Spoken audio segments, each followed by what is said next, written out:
ഓടി നടക്കുന്ന സമയത്ത് നമ്മളൊക്കെ ഒന്ന് വീണു പോയാൽ, ഒന്ന് കിടപ്പിലായാൽ മാനസികമായി ചിലപ്പോഴങ്ങ് തകർന്നു പോകും അല്ലേ? പക്ഷേ വിധി തളർത്തിയിട്ടും തോറ്റുകൊടുക്കാൻ തയ്യാറല്ലെന്ന് പറഞ്ഞ് വീൽ ചെയറിലിരുന്ന് ഉപജീവന മാർഗം കണ്ടെത്തുന്ന അതിജീവനത്തിന് മാതൃകയായ ഒരാളെ കൂടി നമുക്കിന്ന് പരിചയപ്പെടണം. ഇടുക്കി നെടുങ്കണ്ടം ചക്കക്കാനം സ്വദേശി ബിനോയ്.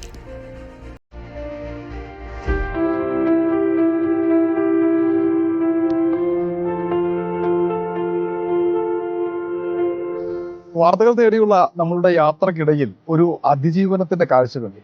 നമ്മളൊക്കെ പലപ്പോഴും എന്തെങ്കിലും ഒരു വീഴ്ചയുണ്ടായാൽ മാനസികമായി തളർന്നു പോകും. പക്ഷേ ആ തളർച്ചകളെ എല്ലാം അതിജീവിച്ച് ജീവിക്കാൻ വേണ്ടിയിട്ടുള്ള ഒരു യാത്രയിലാണ് ഇദ്ദേഹം.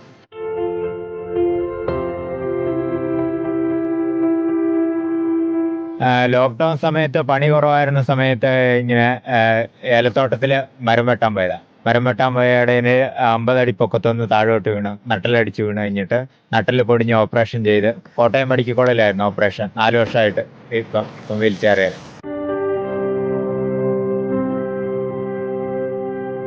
ഇപ്പോൾ ഒരു ടിക്കറ്റിന് 50 രൂപ ആണെങ്കിൽ ചിലർ വന്നു കഴിഞ്ഞിട്ട് ടിക്കറ്റ് എടുത്ത് കഴിഞ്ഞിട്ട് 100 രൂപ തന്നിട്ട് ബാക്കി 50 മേടിക്കത്തില്ല വെച്ചെന്ന് പറഞ്ഞു കഴിഞ്ഞിട്ട് അങ്ങനെ സഹകരിച്ച് പോകുന്നുണ്ട്.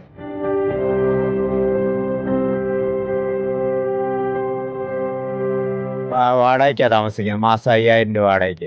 മൂത്ത കൊച്ച് വന്നു കഴിഞ്ഞിട്ട് 4ൽ പഠിക്കുന്നു, പെങ്കൊച്ച്. രണ്ടാമത്തെ കഴിഞ്ഞിട്ട് ആൺകൊച്ച് 4 വയസ്സ് LKG.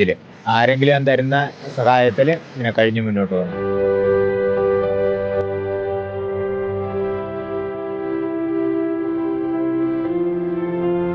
നമ്പറൊന്നും നോക്കുന്നില്ല, ഒരെണ്ണം എടുത്തു.